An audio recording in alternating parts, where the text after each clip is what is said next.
Hello everyone. Hope you're having a wonderful day. Today we'll dive into Jack and Tu Tien's first Christmas at the farm, where they drive into the hills to cut a real pine tree, secretly buy gifts for baby Anna, and turn their simple yard into a glowing knoll corner, while Tu Tien quietly hides a fear she still hasn't told Jack about. If you enjoy this episode, don't forget to subscribe so you won't miss the next videos. The morning after Jack's birthday feels calm and bright. The house still smells faintly of grilled food and candle wax. Outside, mist hangs over the young garden. Inside, tiny bare feet slap across the floor until Anna, 15 months old with 2 short braids, climbs onto Jack's chest and pats his cheeks. "Bah!" she babbles. Jack laughs, pulling her close. "Good morning, boss. Did you actually sleep?" From the kitchen doorway, Tu Tien appears with 2 cups of hot tea. Her hair is tied back, and the softness from last night's party is still in her eyes. "Happy day after birthday," she says, handing him a cup.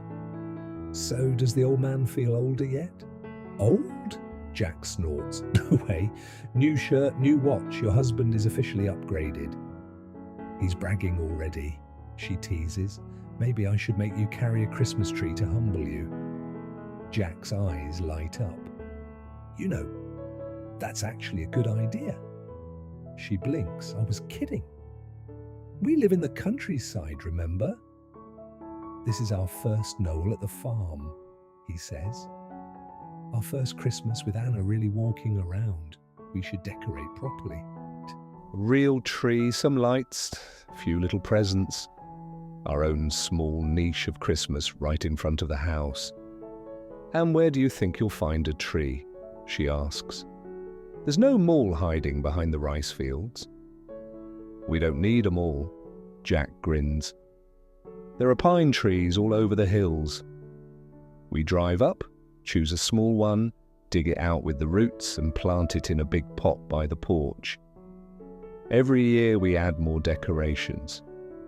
Anna will grow up thinking Christmas always smells like pine and wet soil. For a moment, Tu Tien can see it, a glowing tree, tiny hands reaching for ornaments, warm light spilling across their doorway. Then the image is swallowed by another, red, drops on the market floor, Mother Loy's voice saying leukemia. Her fingers twitch toward her nose out of habit. Dry. She forces the thought away. "All right," she says, smiling. "Let's go get your perfect tree." Anna squeals as if she agrees. They eat a quick breakfast of leftover rice and egg. Anna sits between them in her high chair, more food on her bib than in her mouth. Jack talks about where to put the tree while wiping his daughter's face. "If we want to reach the hills and still be back before dark, we should leave soon," he says. "I have to drop someone at Grandma's first," Tu Tien replies, nodding toward Anna. "She can't go climbing, she'll eat rocks." Jack laughs. "Fair point. I'll get the car ready. You deliver our little queen." Outside, his white car waits in the yard. He checks the oil and tires, wipes dust from the windshield and starts the engine for a moment, listening to the hum before turning it off again. Inside, Tu Tien packs a small bag for Anna, diapers, a bottle, spare clothes, her favorite toy, then lifts the little girl onto her hip and steps out onto the shaded dirt path toward Mother Loy's house. Because Jack isn't with them, she goes on foot. The lane is quiet, lined with low trees and simple fences. Chickens scratch in the dust. A dog glances up and goes back to napping. Anna rests her head on her mother's shoulder, small fingers curled into her shirt. A brief wave of lightheadedness washes through Tu Tien. She slows, waits for it to pass, then keeps walking. "Today is for good things," she tells herself. Think about Jack. Think about Anna. At the gate, Mother Ly is sweeping leaves. She looks up, sees them, and her face brightens. "My little princess," she calls, dropping the broom to scoop Anna into her arms. "Come here and let Grandma spoil you." Anna giggles, reaching for her earrings. "We're going up to the hills," Tu Tien explains. "Jack wants to bring home a real tree for Noel. Can you watch her for a few hours?" "Of course," Mother Ly says immediately. "Go, have fun. I'll handle this little storm." "No sweets," Tu Tien warns automatically. "We'll see," the older woman replies, already bouncing Anna on her hip. Leaving her daughter behind, Tu Tien walks home alone. Without Anna's warm weight, the air feels cooler against her chest. At their own gate, she pauses for one slow breath, smooths her expression, and steps into the yard. Jack is just closing the car hood. He wipes his hands on a cloth and walks over, opening the passenger door with a little bow. "Madam," he says playfully, "your Christmas mission car is ready." She rolls her eyes but smiles. "Let's go before you change your mind." They fasten their seatbelts. Jack starts the engine, and the white car hums out onto the narrow road. Fields slide by on both sides, patches of green-brown earth, a few cows and scattered houses. Far ahead, low hills rise against a pale sky. For a while they drive in easy silence. Jack taps the steering wheel in time with a song on the radio. "Tired?" he asks quietly. "You've been doing a lot lately." "I'm okay," she says. "It feels good to get out for a bit." He nods, though the small crease between his brows doesn't completely disappear. As they climb, clumps of pine trees begin to appear, darker than the fields. The air from the half-open window turns cooler and sharper, carrying a faint resin scent. Jack turns onto a smaller side road, then eases the car onto a clear patch beside a cluster of trees. "This is it," he says, switching off the engine. "From here, we walk." When they step out, the world narrows to wind and birds. No engines, no horns, just branches whispering overhead. They follow a narrow path into the trees. Needles and dry leaves crunch under their shoes.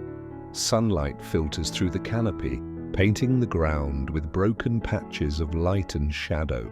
"If I only saw you at the office," she says. "I'd never guess you're the type to drag your wife into a forest for a Christmas tree." "If I only saw you in the kitchen," he answers. "I'd never guess you can swing a hoe better than half the men on my site." People are full of surprises. They walk slowly, scanning the trees. Some are too tall, some too thin, some pressed too close together. Jack studies each one like he's choosing equipment for an important job. At last he stops in front of a medium-sized pine. It's just taller than he is, full but not too wide, branches evenly spaced. "This one," he says. "Strong, not too big. We'll put it in a big pot by the porch. Every year we'll add more ornaments. Anna will grow up thinking Christmas always looks like this." Tu Tien reaches out and brushes her fingers over the lower branches. The needles prickle lightly against her skin. "It's perfect," she says. Jack takes a small shovel and a piece of cloth from a bag in the car. He starts to dig carefully around the base. She crouches beside him, holding the trunk so the roots don't tear. Her arms ache faster than she'd like, a faint tremble in her hands, but she stays silent. When they finally free the root ball, they wrap it in the cloth and together lift the tree. It's heavier than it looked. Step by step, they carry it back down the path to the car. Jack lays the tree into the trunk and ties it tightly with rope, tugging once to test it. "One real Christmas tree secured," he says, pleased. Next stop, the market. We need lights, ornaments, and some secret presents for our little boss. Leaning briefly against the passenger door to catch her breath, Tu Tien nods. Let's go, she says. We've got a Christmas corner to build for her. Jack smiles, starts the engine, and the white car rolls back down the hill. Trunk full of pine, front seats full of quiet hopes, they're both trying hard to protect. On the way down from the hills, the car smells like pine. Every bump makes the branches in the trunk rustle, a soft reminder of the tree they've just stolen from the mountain. Jack drives with the window cracked open, letting the cool air blow in. Feels strange, Tu Tien says, brushing a needle off her jeans. We've never driven home with half a forest in the trunk. Jack laughs. First Noel at the farm. We have to do it properly, remember? Properly, she repeats, smiling. We'll see. They reach town as the afternoon light turns warmer. Jack parks near the market, checks the trunk to make sure the tree is still secure, then locks the car. Tree, done, he says. Now we hunt for lights and magic. The market's general goods shop is easy to spot. Tinsel hangs over the doorway, plastic stars dangle from a string, and in the corner there's a cardboard Santa with a crooked beard. They step inside, the air smelling of plastic and detergent. Jack heads straight for a stack of fairy lights. He plugs a set into the test socket. Warm yellow bulbs glow in a steady line. These, he says. No crazy blinking. Just soft light. Good, Tu Tien agrees. I don't want our yard to look like a karaoke sign. She picks up a box of big red and gold ornaments, light enough that Anna can grab them without breaking anything. Nearby, she notices foam stars and snowflakes and drops a few packs into their basket. If she throws these, she says, no one gets hurt. That's our standard from now on, Jack replies. They add a long red ribbon for the top of the tree and a simple wooden ornament shaped like a house.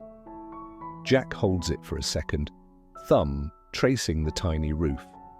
For us, he says quietly. First ornament for our own home.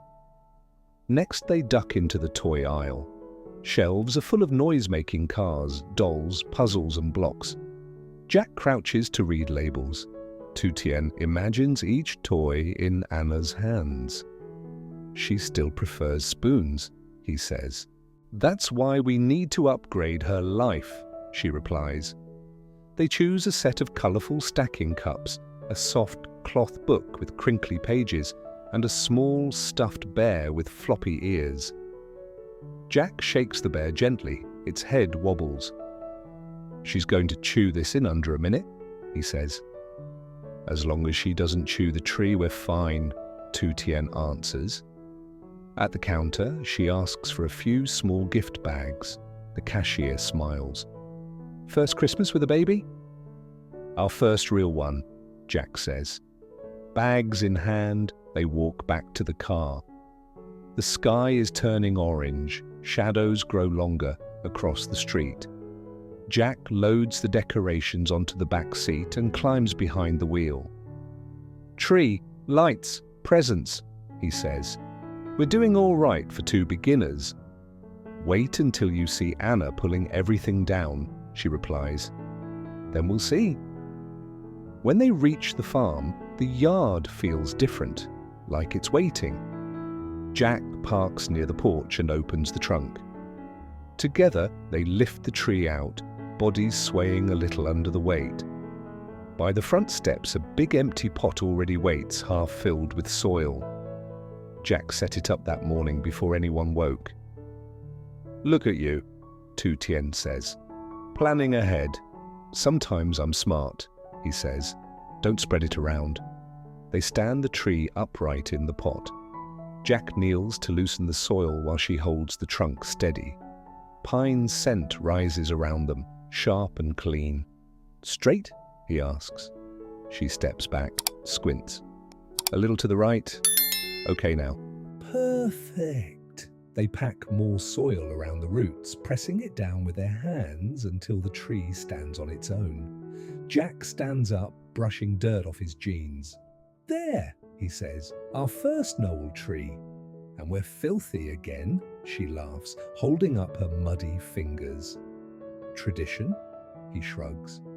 Inside, they spread their purchases across the kitchen table, lights on one side, ornaments on another, gift bags neatly lined up. You start with the gifts, Jack says. I'll go set up the outside lights before it gets dark. Deal, she replies. He grabs a coil of lights and heads out to the yard. She stays at the table, sliding the toys one by one into small bags, folding the tops carefully, sealing them with tape. As she works, her mind quiets. Each bag feels like a note to the future. You were loved, you were thought about. When she's done, she lines the little presents up and smiles at them for a moment. Then she gathers them into a larger bag to bring out later. Time to get our main decorator, she murmurs. Because Jack is outside and Anna is close by, she doesn't bother with the car. She walks the lane back to Mother Loy's house again, legs a little heavier now than in the morning. At the gate, she hears the sound of clapping and laughter. Mother Loy is sitting on the floor, banging a plastic bowl, while Anna, braids crooked, jumps in place. Here comes Mum, Tu Tien says. Anna turns, face lighting up. She practically throws herself forward. Tu Tien scoops her up and presses her close.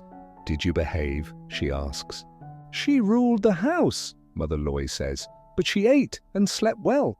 Go decorate your Christmas. Bring her back if you get tired. I will, Tu Tien replies. The sky is darker on the walk home, thin streaks of pink fading into blue. Anna plays with her necklace and hums nonsense songs. When they reach their gate, the sight makes Tu Tien stop. Thin lines of fairy lights are already wrapped around the front fence and low tree branches. They're not turned on yet, so they look like silver strings floating in the dim light. Jack stands on a stool by the porch, fastening the last loop. You're quick, she calls. He looks down, smiling. The boss and the assistant are back. He hops down, walks over, and kisses Anna's forehead, then steals a kiss from Tu Tien. Ready to decorate our tree, Kong Chua? He asks their daughter. You're in charge. Inside, they sit on the floor by the table. Jack removes tags from ornaments while Tu Tien shows Anna each little gift bag, letting her crinkle them.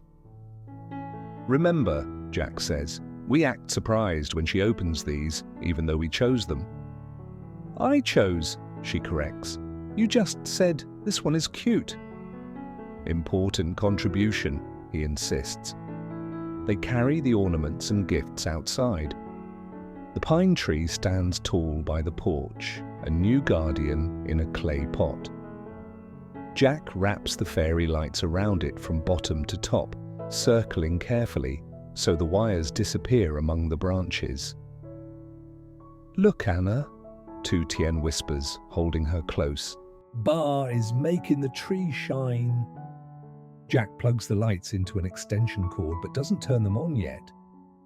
Final step, he says. We need the official helper. He hands Anna a big foam star. Her small fingers clutch it, crushing the edges a little. Put it here, Tu Tien says, guiding her hand to a low branch. Together they hook the star. Anna immediately pulls on it again, laughing. We hang it, Jack explains patiently. Not eat it. They give her a plastic snowflake next. She tastes it once, makes a face, then lets them hang it. Slowly the tree fills with stars and snowflakes, a few red and gold balls and the small wooden house placed at eye level. When everything is in place, They step back. Ready?